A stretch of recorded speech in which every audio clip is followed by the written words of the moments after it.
I have a very special guest with me today, Andy Newell, four-time Olympian on the U.S. ski team for more than a decade, I think. Is that correct? 16 years, yes. 16 years on the U.S. ski team. Andy is from Shaftsbury, Vermont, which is the town just north of Bennington where I live. And we're going to have a chat about Andy's transition into trail runner extraordinaire. So, or at least that's what he's hoping for, I think. We're going to dig in and see what it's like to go from being one of the top skiers in the country, sprinter specifically, and moving into the trail scene, which is not about sprinting at all. That's correct. So, Andy, thank you for joining me today. You bet. Thanks, Tim. We've known each other a long time. Yeah. Seems like. I mean, we've, since our early prospect days. Yeah. So, I've got a question about that. Yeah. I don't know how much you remember, but I coached your sister and your brother. I do remember that. And I remember you being in the Bill Koch League and kind of tagging along. I remember you, sometimes we'd be doing workouts or we'd be playing games, and you'd come along with us. My goal back then as a coach was for them to have fun. Like, I got burned out at Middlebury. I didn't even make it 4 years. I quit myself end of my sophomore year because it was just too hard.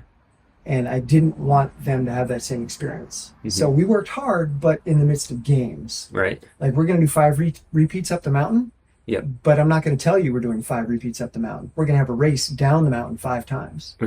And you're going to forget about the fact that you're going up 5 times. I love that coaching mentality. Honestly, I can't remember much. I do remember you coaching the high school team. And I remember one thing I specifically do remember from your coaching sessions, like when I would pop in, is that you were always like, go follow somebody faster than you. I remember that being like a big part of for whatever workout I was seeing. It's like, I remember you telling my brother that, like, okay, go try to mimic people's technique. And like, really, we know that's a good method. Let's not overcoach it. Let the athletes figure out how to ski well by mimicking others. And I remember that being like a part of your approach, which was neat. Yeah, so I came from a dance background. When I went to Middlebury, Dorcas Den Hartog, who was NCAA champ, she was my mentor my freshman year, and she said, take dance. I'm like, that's, dance, what is this? But I started getting into my body in a way that I hadn't ever experienced as an athlete before. And it just gave me a kinesthetic awareness and understanding that allowed me to mimic people. So I wanted the kids to experience that. I'm not going to tell you what to do with your hips or what to do with your arms. Just watch that guy or that girl and see if you can feel what they're doing. What does it feel like to have their arms in that position or to have their hips in that position? And we would also mimic bad technique, which is easier because there's no pressure. Mimic somebody good and suddenly you're trying to live up to it. Mimic somebody bad, now it's a game. But you're still learning how to move your body. So. That's great. That's actually a coaching approach they just brought up at our U.S. ski team annual Congress meetings. Was like, we got to have kids practicing bad technique more often. So they know what it is. And they can feel around. Like, I can move my hips. It's almost like you're dancing. Definitely. Andy, what I want to talk about today most specifically is your transition from a sprinter on the U.S. ski team to becoming a trail runner and potentially even ultra marathoner as, I don't know, a new venture, a new career perhaps? Like, what is it for you? For me, it is, I think I'm competitive by nature, meaning I'm one of those people that really likes to have a competition to push, really, at this point, just myself. There was a time in my teens, 20s, where competition to me was about winning and beating other people. And obviously you mature and you grow. And now, as a 40-year-old, somebody that's retired from Olympic level competition, like, for me, the trail running part is really, a way to push myself. I don't care. I could care less what it looks like on the results sheet. It gives me something to train for, which I love. Something different than cross-country ski sprinting. It's very different in a lot of ways than ski sprinting. And it's fun because I don't really care how I do. I really just want to improve and show myself that I can improve, which is something, again, as we get older, that's something that you latch onto and want to feel. Like, just the feeling of improving on something is huge. And there was a time, one of the reasons why I retired, I had a long ski career. I was racing World Cups up until 2019. But one of the reasons why I retired was in 2019, I herniated a disc in my back. I had just done some races in Estonia and Finland, and I had flown back to Bozeman. I had moved to Bozeman that previous year. Flew back to Bozeman after doing the World Cup. My back was tight on the plane. Like I'd really kind of hurt it doing some hard double pulling. And I had struggled on and off like with back issues that year for the past like year and a half.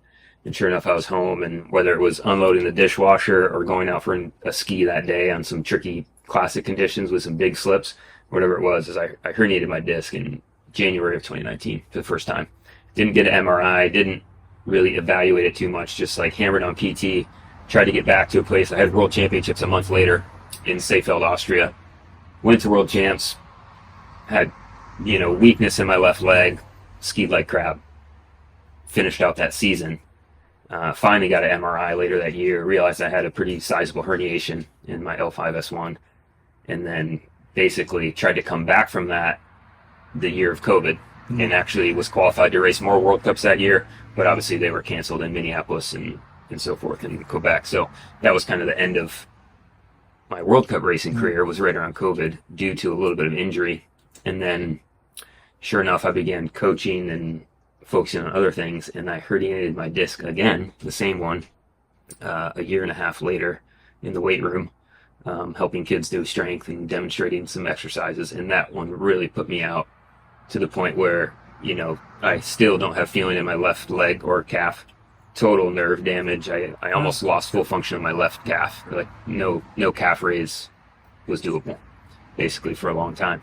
And so, had some rehab, a bunch of rehab, some shots, and then over 2 years, basically it's been 2 years since that, I've kind of slowly clawed my way back to the point where I feel like I'm actually improving fitness and strength in something. And so for me, long story short, that's where running falls in for me, is like I had a ski career. It ended because, one, I got older. It's hard to compete as a sprinter in your 40s.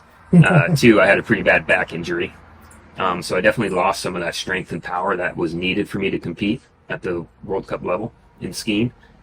And then there was a point in my life where I thought, I may not really be able to ski or run without pain again in my life. And that was a hard time, for sure. The last 2 years have been tough. And so to be able to come back from that 2 herniations in my back, there was a point where I couldn't even run without pain. So now to actually be able to run and enjoy it, that's basically the only gift I need. And then to kind of have these little carrots to chase along the way, whether it's a competition, a mountain running race, or the longest race I've really done is a 50K, 54K.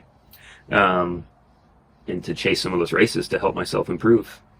I love that opportunity. Do you feel that the injury is far enough behind you now that you're confident about your training moving forward? I am, yeah. I'm finally to the point now. I still lift regularly in the gym. I think it's an important part of my training, at least, to stay injury-free and continue to improve my strength.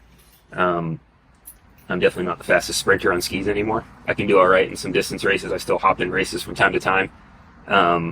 But man, you got to be strong and powerful if you're going to race sprinting on skis at the World Cup level. And so I have no illusions. I know like my fastest days on skis are behind me, and realistically probably the fastest days running are behind me, but I can at least focus on some of these longer races and enjoy that pursuit of more long distance trail running. It's super fun in my opinion. So one of the reasons that I wanted to have this conversation with you, when I saw you at the Shaftsbury Marathon earlier this year, I talked to your dad the day before. He said, "Oh, do you have any races coming up?" "Well, I'm going to Shaftsbury, and I think Andy's going to be there." I said, "What?" He said, "That's a marathon." I said, "Yeah." He said, "Andy doesn't do marathons." And I'm like, "Well, I didn't think he did either, but he's going to be there. I think he's going to race." And then when I saw you in the results, and you were within a minute of Johnny Stillhagenbach, so basically top 8, top 10, but all of you sandwiched within a minute. Yeah. That impressed the hell out of me, because I don't think I'd ever seen you in a distance race before. Like all the footage that I've gone through, I love watching you race when I can find footage of it, because it helps me on the elliptical machine, my pulling machine. It's kind of fun. It's exciting. Mm-hmm. So I'm thinking, I don't know if Andy's ever done more than a 10K in a relay. Have you? I have. They're not. Yeah. When I was racing World Cup, I have definitely done longer ones. In fact, I think I've at least been on the podium twice in national 50Ks. No kidding. Yep. Oh, yeah, wow. So okay. Once up in Fairbanks, in the 50K Classic, I think in maybe 08, 09, something like that. And then other times in the kind of mid 2000s. So I certainly can hang in a 50K, particularly domestically. I think my best home and cone performance was maybe like a 34th in like 3 minutes back. Okay. At home and cone. All right. So you've done it. And it's funny because a lot of those results, I was known for being a sprinter on the World Cup, and I'm very grateful because I got to the point in my career where, unless I was in the top 5 or top 10 or on the podium, it was like a bad result, you know. And I'm grateful to have that kind of standard. But honestly, like looking back at my World Cup career, yeah, I've raced home and cone a couple times. I've raced other 30Ks. I've had some,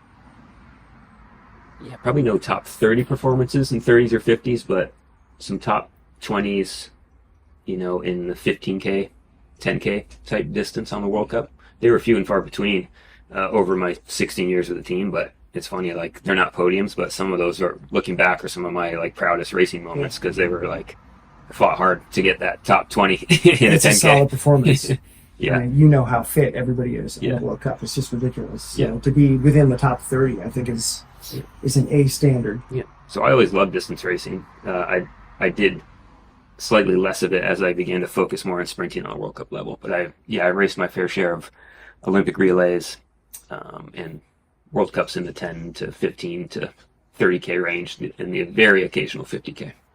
Okay. Yeah, but not often, that's for sure. Right. So I was curious when I saw your result in Craftsbury.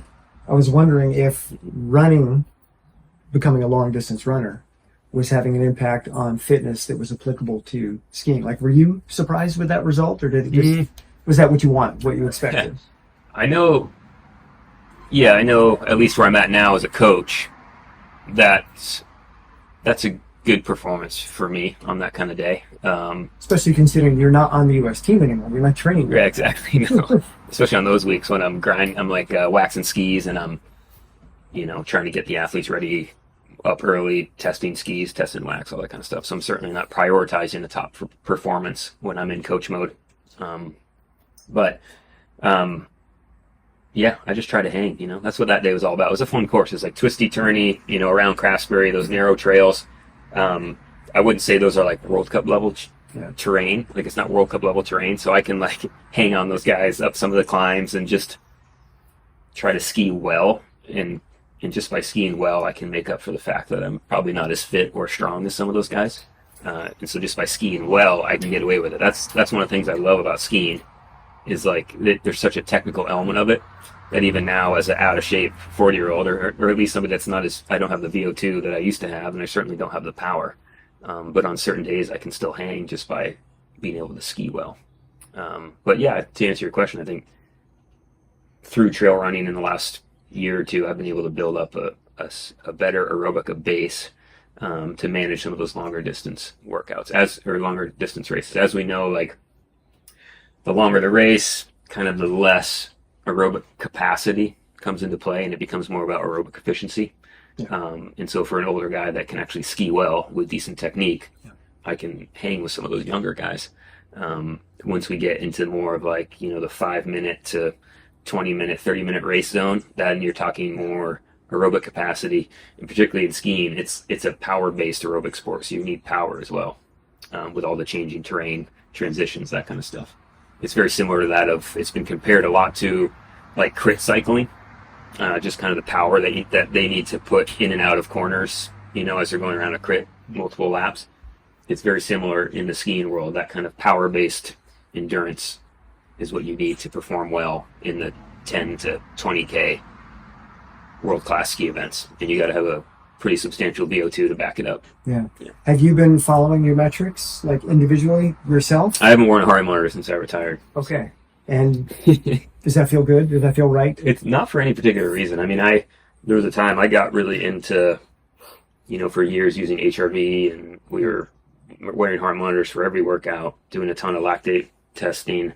And I enjoyed that aspect of it. I didn't love like the early days of HRV. We were like wearing electrodes to bed. Like, you'd stick these plastic things on your chest, and they'd be connected by a cord, and you'd get like tangled in them. And these are the early days of HRV testing, like with first beat technology. And then, for those of you that don't know, that's heart rate variability. Mm-hmm. Yep. And then the technology advanced to the point where we just were wearing like Polar or Garmin straps on our chest at night. So monitoring heart rate 24 hours a day, wearing it at night, during the day, during workouts. And so you could get a bigger picture of what your heart rate variability is doing throughout the day. So we monitor recovery very closely. And were you keying workouts into specific times when it seemed like the most Yep. optimum? Yeah, exactly. When you feel good, go hard. When you feel shitty, hold back. Yeah. Or take a off day, basically. And are you doing that now with BSF? With at the level athletes I'm coaching, not really. Everyone on my team, I recommend they do some type of recovery monitoring, whether that's rolling out of bed and taking a resting heart rate, or a Whoop band or Apple Watch or Oura Ring is probably the most advanced nowadays, the best you could get for the bang for your buck for like an athlete. So I leave it up to them to monitor their recovery. I'm not like checking their Oura Ring data or their HRV data on a daily basis, but any athlete that I coach is trying to get to the Olympic level, and certainly they should be doing some type of recovery monitoring. And we're monitoring heart rate, on every workout. We're doing spot checks on lactate. We're running VO2 tests on them, although the VO2 data for us is not really so important. We look at the VO2, we're mostly looking at like VO2 kinetics too, like how the systems work within one another from the aerobic system to the anaerobic system. We're not really looking at like what is somebody's VO2 max in skiing. I think because we have that power element to our races, like pure aerobic capacity now is less important than it was 40 years ago in skiing. Just being able to ski well and ski with power has kind of brought down the importance of having a massive VO2 engine. But mostly we're measuring efficiency in how they're doing on skis, and we're doing lactate checks during interval sessions, particularly sub-threshold sessions, which is certainly an area where training has changed over the last 20 years. When I was younger, we certainly trained threshold, but it's become even more apparent, which I'm sure most people know who follow training theory, the Norwegian training models, whatever you want to call it. It's like we've all been doing, in fact, ski training theory is what's pushed a lot of this data and pushed a lot of these training studies and shown the importance of sub-threshold training. It's like the importance is huge. And if we've learned anything in the last 30 years, it's that threshold training needs to be done at a very specific intensity. And it's not universal. It's when I was younger, it was like, let's do our threshold at 3 to 6 millimoles sometimes, or 3 to 5 millimoles. And it was like thought of as more of a universal window. From doing the test nowadays, we can see that 4 millimoles for you is not 4 millimoles for me. It totally depends on what this athlete's lactate profile looks like. And so we can target much more effectively nowadays that sub-threshold training. For some athletes, it's 2.5 millimoles. For some athletes, it's 3.5. For some, it goes up to 4.5.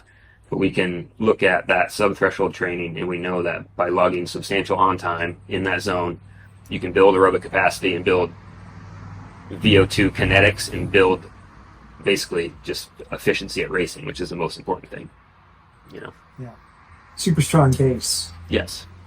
That's it's an amazing thing. One of the things I heard about the Norwegians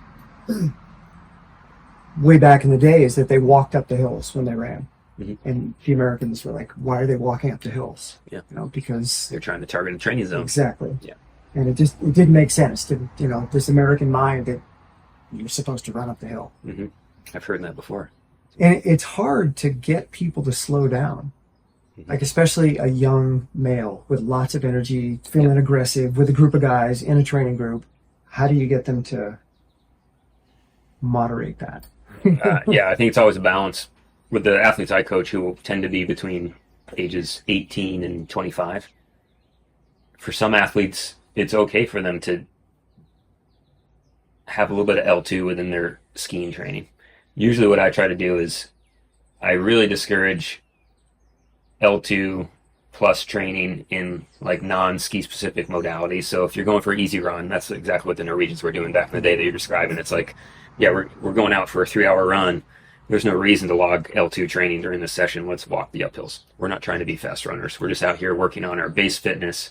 We're teaching our body to burn fuel more efficiently. Let's keep it in L1. That's going to create a better training adaptation. It's not as easy to ski in L1. There's some 18-year-olds, string bean 18-year-olds, who don't have the strength or the aerobic fitness to actually ski well in L1. We shouldn't expect a lot of 12, 13, 14, 15-year-olds to be able to ski in L1. That's like an unrealistic and not necessarily good expectation for them. So it's a balance. Like we want to make sure athletes have sessions where they're learning to ski well, in which case, let's throw heart rate out the window you can do a little L1, 2, even 3 sometimes for some of these developing athletes just to learn and feel what it's like to ski up a hill well. But then as an athlete's fitness improves and, they get to that, what I would consider more of like a college elite level, high school elite level, then yeah, they should have the strength, and more importantly, the strength and technique to be able to ski well and keep their heart rate from going through the roof on all these sessions. And so that's when it becomes more important to have a distinction between your easy distance pace and your L3 interval pace, and then your L4 plus pace. So it's a combination of athletes need to develop the strength and fitness to actually be able to do that. And then once they're there, likely they're beginning to train more like 600, 700, 800 hours in a year. And then, then it becomes way more important to have some sessions that are pure L1 and some sessions that are purely threshold and some that are threshold plus. But for a 15-year-old kid that's only training 400, 500 hours in a year, they can have a mix of L1 and L2 as long as they're learning to ski well. It's great. So it really depends on the development of the athlete, where they're at with their fitness. But yeah, as we get into the 700 plus hours of training, an athlete's going to dig themselves in a hole if they're doing a lot of their training, above 2 millimoles, or in that kind of junk training zone that we know of between like 2 and 3 millimoles, Yeah, that's my transition from a runner to a skier. As I told you, I've logged 950 for the past 3 years on average. And the only way that I can do that is if 85% is L1, then 10% is L2, and then this tiny slice of L3, just absolute awfulness.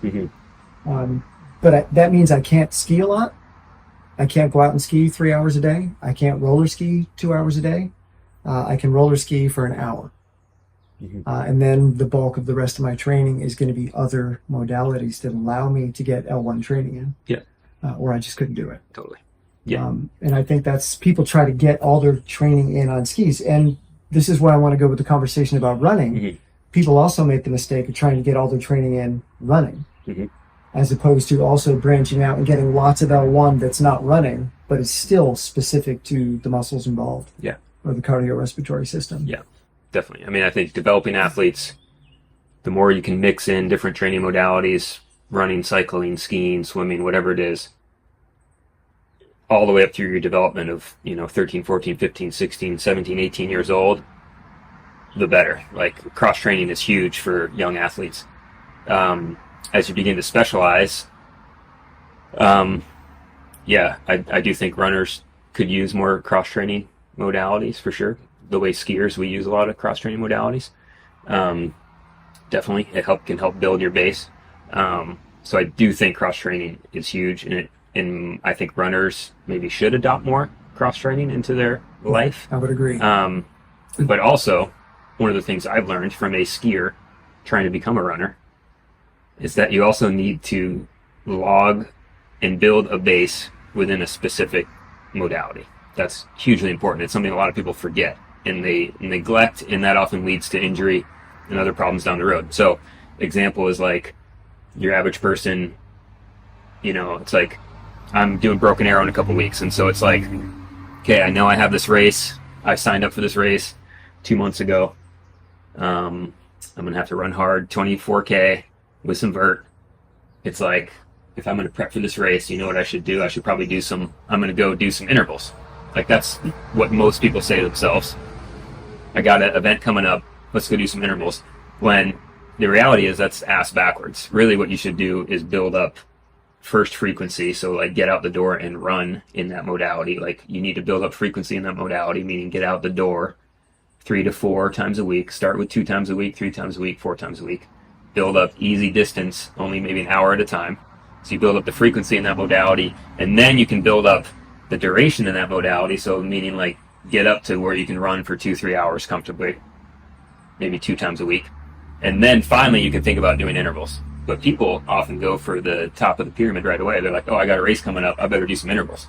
And in reality, that's not going to help your performance, and you're probably more likely to get injured by doing that. And so one of my favorite like physiology quotes is, you get good at what you do. And that's what I remind people of a lot of the time. And that's not to take anything away from cross training, but the concept of you get good at what you do means like if I'm going to train for a running race, I better build a base running first, meaning get out the door several times a week where I can run easy, build up some volume where I'm running 2, 3, 4 hours easy, no problem, and then I can work on that high-end running. But you get good at what you do, meaning like you're not going to yield good results from interval training unless you've built a good base leading up to that. So you shouldn't jump to the top of the pyramid right away. So one of the things that I've started doing since I retired from running, and well, I've retired 3 times. 2019 was my latest retirement. And everything has been an experiment since then because I don't take it seriously anymore. It doesn't matter. So I've been experimenting with cross training that is similar enough to running, like elliptical, without you take the arm paddles off and you're just using the legs, or walking, hiking, walking, but in a more of an engaged position. So you're kind of strung out a little bit, longer stride, more glute activation than a short stride walk. And just as an experiment, what would happen if I spent a couple hours a day doing elliptical and walking? How would that translate into running? So I've had periods where I would do nothing but that for 9 months, no running at all. And then I enter a running race just to see what the result is. And it's surprising how much of that carries over. I'd say 90%. And if you're injured, and that's one of the reasons that I've retired from running so many times, is chronic injuries that I just couldn't get around. So can I train in a way that's similar enough to running but isn't going to aggravate those injuries, and then do some more intense stuff like skiing? So I'm going to get my cardiovascular system going through roller skiing or Nordic skiing, so that I can still compete as a runner but avoid any of the problematic situations. And that's allowed me to stay fit as a runner without running, which is counterintuitive. But as long as the movement pattern is similar enough, you're getting the same kind of biometrics, just different toe off, etc. Yeah. But it's incredibly effective, and that's something my friend John Fitzgerald and I talk a lot about. His ultra athletes, hiking and walking are a huge part of their training programs. A lot of athletes just can't wrap their head around that. Like, why would I be walking if my race is running? Right. Because it allows you to log hours. Yeah. And it's a physiological stress, low-level adaptive stress for hours. You're going to be feeding for hours. You're going to be in the sun for hours. You're going to be talking to yourself for hours. It's training. It's training, especially for ultras, which I don't really count 50s as ultras. I'm talking more like 100K and up. Like even just, time on foot is huge. And your ability to burn various fuel sources, which you can totally train on an elliptical. You can train that walking, hiking, whatever, you're building mitochondria, but really you're also just teaching your body to burn fuel more efficiently and, stay moving. Yeah. So do you think you're going to top off at 50K, or do you want to go bigger? Like, you going to see. do UTMB? And I don't know. Right now my goal, I have a very, very long shot goal, and that is to qualify for OCC sometime, which is a 50K at UTMB. Okay. My wife Erica is qualified. And I think she's pushing it to next year. Okay.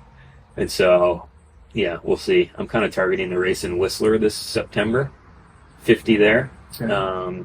But is that a qualifying race? It is, yeah. It is very much a long shot. Okay. What is the mark you need? Is it a placement Top or three. a time? Top 3? Okay. I showed up at Kodiak 50? last year for my first 50, and like Chad Hall and Eli Hemming and like all the top best trail runners in the world showed up, and it was a top 3 qualifier, and I got smoked. I got like 10th or 11th, and they were a ways in front of me, and I was like, shoot, I thought that was gonna be an easy qualifier, but it was a good, wake up to be like, this is how far you are off that level. Those guys are fast runners, and that was a flat course. That was like a 5K vert and 50K, so not a whole lot. So I don't know. I think it's fun to have that big carrot out there. I'm not going to be devastated if I never make it to OCC. It's more like, trying to improve as best I can. And so, I'm going to race like Broken Arrow in a couple weeks, and that's totally just a training event for me. There's going to be a ton of fast runners there, and I will likely be in way over my head. But as a skier, I have to target, I think, races more like in September. I haven't had that much running time. Like, I don't run at all in the winter. Like, I'm coaching and skiing 100%. I do my first runs in like 4 months, 5 months in April. And so for me to have the durability in my legs and that efficiency. Like I have the aerobic capacity. It's more about building the efficiency to be able to sustain high pace and high threshold running or above threshold running for a long time. I got to target races more in like September, so that's what I'll do. Yeah. That race. Do you do any quality downhill training? Mm-hmm. Oh yeah, I have to. I mean, otherwise, I've learned the hard way trying to do as a skier, jumping into like, you can jump in a 10-mile race, but if you jump into like a 20K, 30K, and you haven't done any hard downhill running, like you're smoked. Yeah. So yeah, I definitely have specific training sessions that I'll do around Bozeman, 4 weeks out, 3 weeks out from a race where I'm doing some hard downhill running to get the legs ready for that. Yeah. Now, I don't know about Montana because I've actually never been to Montana. But well, we have a saying in the Northeast, whenever we have a U.S. Trail Championship or Mountain Championship and the Western people come out, they always complain about how technical it is here. So the trails out west we call Colorado technical, which means there's barely a rock or root. They're really, smoothed out, basically paved. Yep. I would imagine UTMB is pretty gnarly. Like I would imagine the trails there are more like you'd find here in the Northeast. Yeah, I think it's a mix. I think that area of Europe, if you're talking like around Chamonix, Mont Blanc, and like It's like the Dolomite, glacial scree. it's kind of a mix between like Western technical and Eastern technical. Yeah, it's kind of a fun hybrid. I think it's the best trail running in the world. I mean, there's a reason why they host UTMB there. It's awesome. It's super cool. But yeah, a lot of Western trails are totally buffed, meaning it's like you're running single track, but you're basically on a gravel road. But then we also have like, Alpine, where there's loose shale and like you're doing a little bit more scrambling. Like a big race for us in Montana is what they call the Rut. Yeah. And they do that at Big Sky. And our good friends Mike Wolf and Mike Foote hold that race every year. And that's known for being a lot of vert, and like it has some buffed out single track sections, but a lot of it's pretty loose and rocky, and you're climbing over stuff, and you can't be afraid of like rocks moving underneath your feet. That's really what the technical Western runs, that's what it's like. Is like, yeah, you can't be afraid that you're gonna have rocks moving underneath you, and you're gonna slip out at times, or you might have snow sections and things like that. Versus the Eastern technical, where it's more roots and mud and that kind of stuff. Yeah. So, like, one of the things that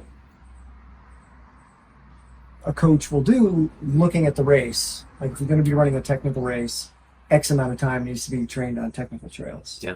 And I think a lot of athletes miss that. They think, okay, I'm fit, I've been doing a lot of vert, but if you're not getting the dance, especially when you get tired at the end of the race, if you still can't dance. No. You get good at what you do. You're going to, exactly. That's what you gotta do. And that's what I think training plan writing, and that's for me the fun part about coaching, and the fun part even as an individual when I'm training for some of these races is the problem solving aspect of it. It's like you look at a race, you're like, okay, this is going to be 50K or 25K, whatever it is. There's going to be this much vert. Some of it's going to be technical. And then you work backwards. It's like, what kind of skills you got to hone in to be able to perform well in a race like that. And you just kind of work backwards.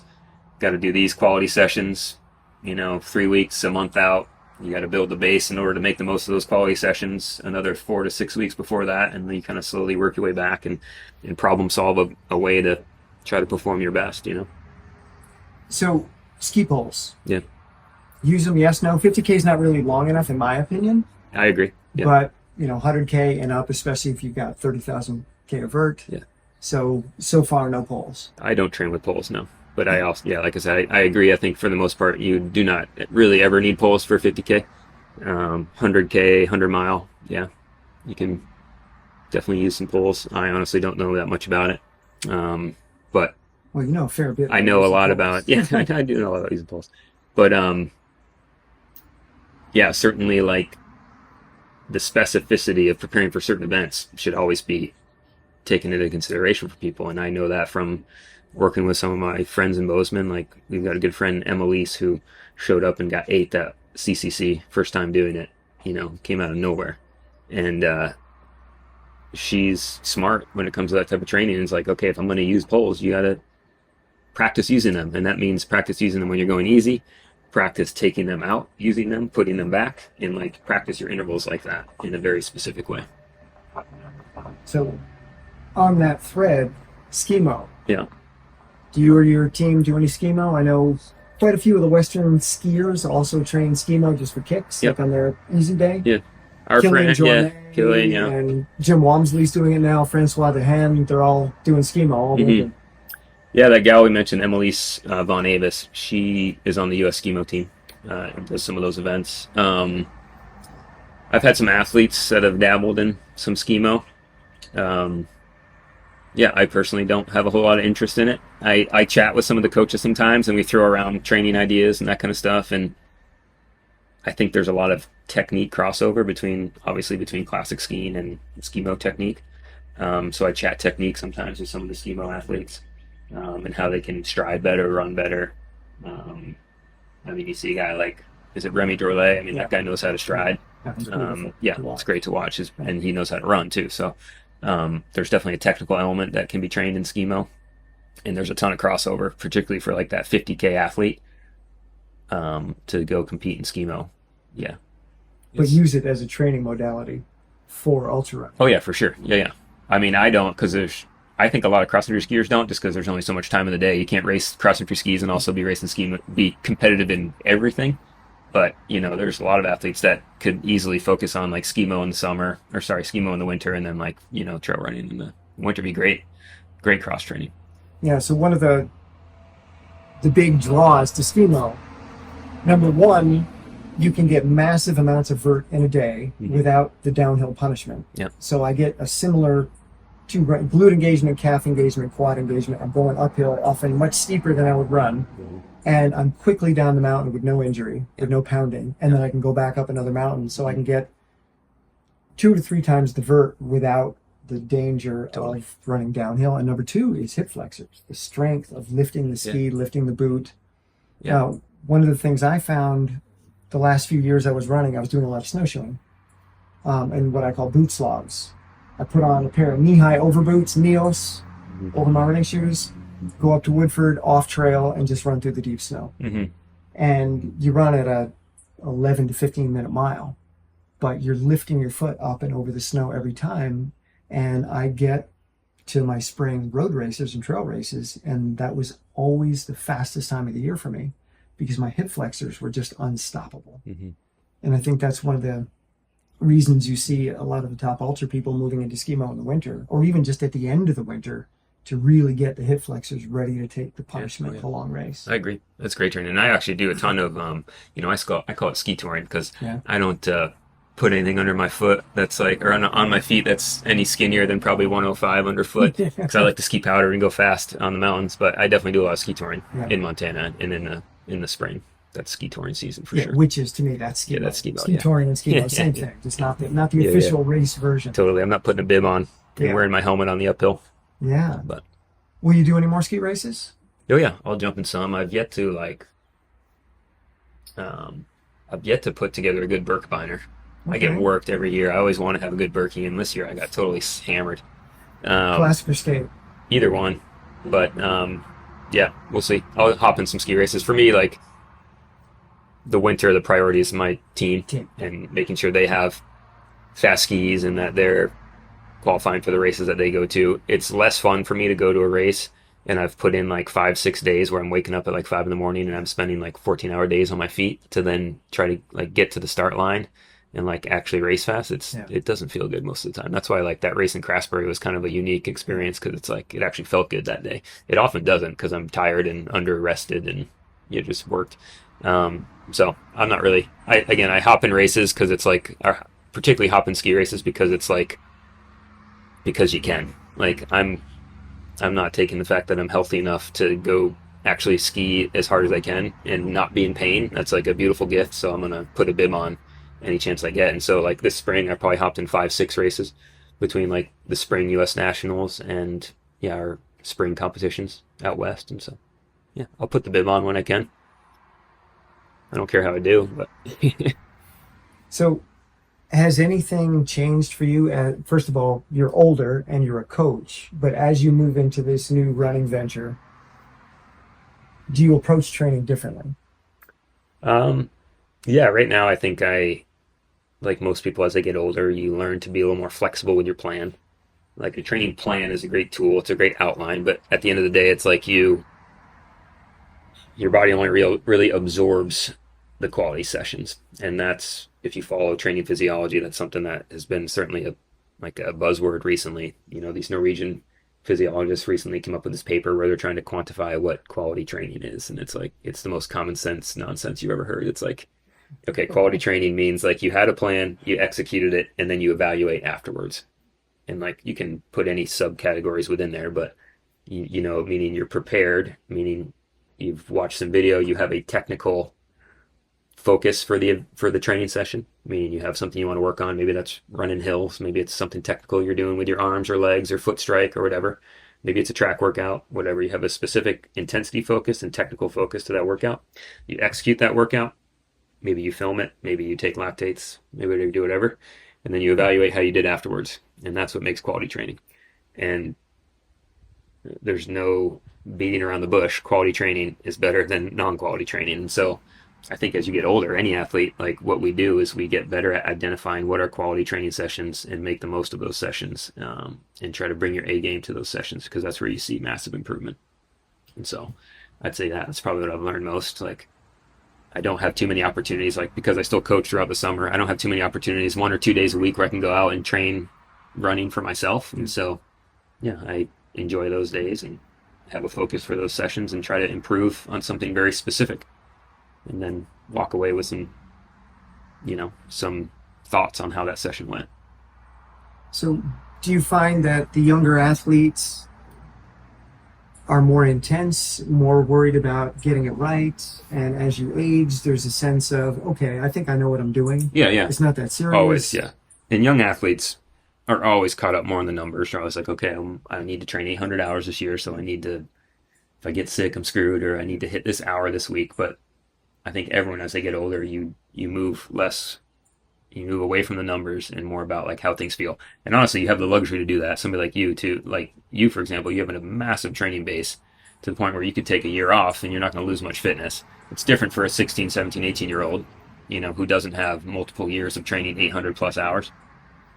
But, that's one of the gifts of getting older, is that you have, as long as you've stayed active, you have a pretty massive training base. So you can afford to not worry so much about hitting the numbers. How much are you actually training? Instead, like, what are the good sessions that you're doing? Are you actually getting faster from this session? Or is it just like junk training, Yeah, one of the things that's really become kind of foundational for me now is I'll put a race on the calendar, but it's not that serious. It's kind of a rough sketch. Like, it'd be nice if I'm ready for this race, but I'm going to listen to my body. I'm going to do quality training. And if the feedback I'm getting is you need to back off, or you're not ready, we need to work on this, then maybe I take the race off the calendar. There'll be another race. Yeah. And I think for a lot of young people, every race is absolutely life or death, serious. Like, I have to do it in this race. Yep. And I'll drive myself off a cliff if I have to get ready for that race. Totally. Without realizing there'll be another one. Yes. And absolutely. You could be better prepared for the next one if you let go of this one. Mm-hmm. Yes. And I think that's something it's hard for younger people to do, is to realize that it's a long career if you want it. Yeah. And there's plenty of opportunities to perform, and you're not always going to be where you want to be, and that's okay. It's okay. Yeah. Collect that data and do something good with it. Mm-hmm.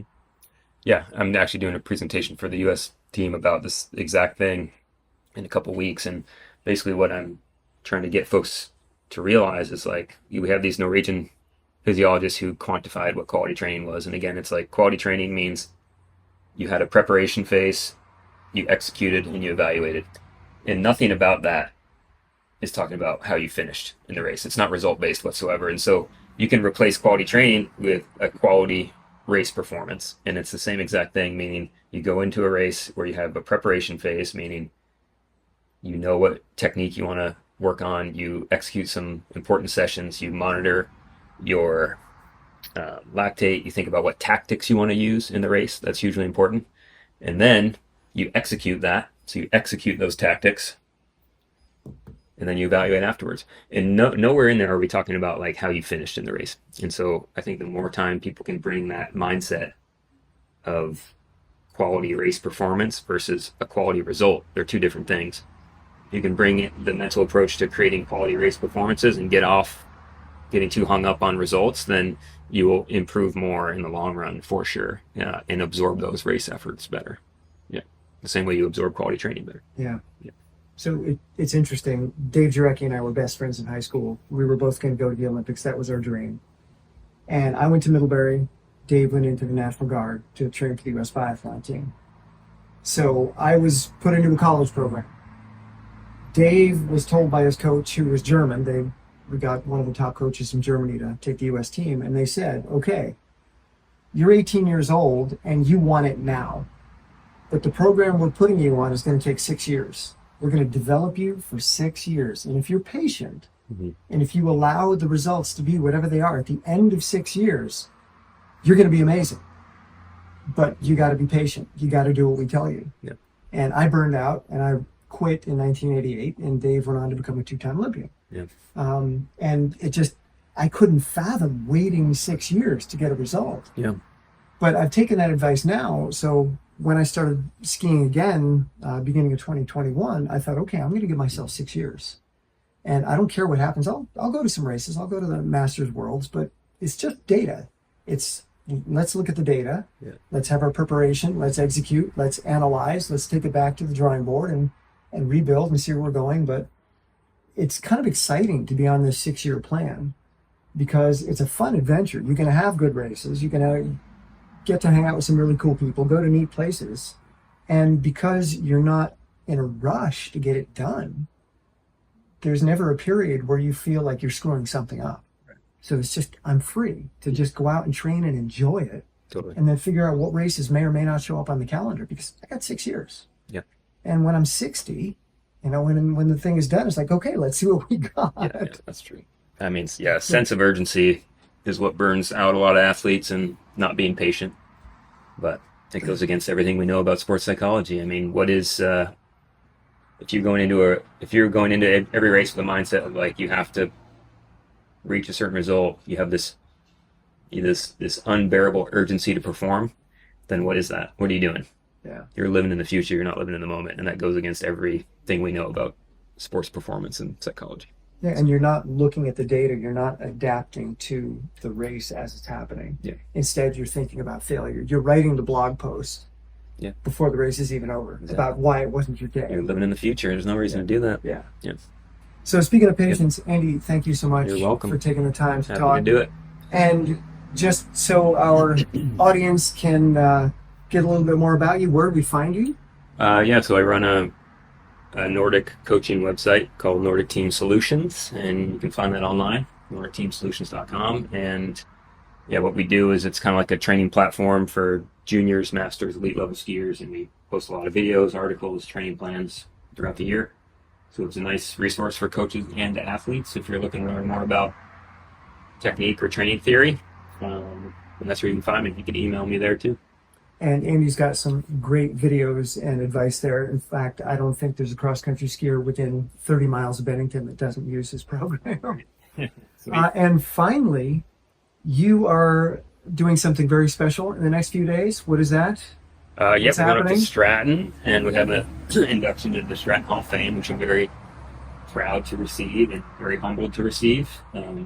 Stratton has given me so much as an athlete, not only in high school, but also with the SMST2 team. That's where Erica and I came and trained, in our mid-20s. Did you help found that team? Were you part a little bit? I had I knew I wanted to come back and train more in Vermont, and so I was part of the founding members of that team.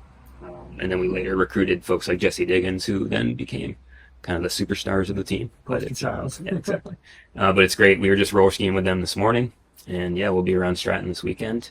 And it's great to see Sverre Caldwell, who obviously has had a huge impact on my life and the Stratton team, and get in touch with those folks and see them again. And then it's back to Bozeman and training all summer. Yeah, well, I'll be following your results. Thank you so much. Congratulations on being inducted in the Hall of Fame. Thanks. And Andy, it's been great talking with you. Thanks, Tim.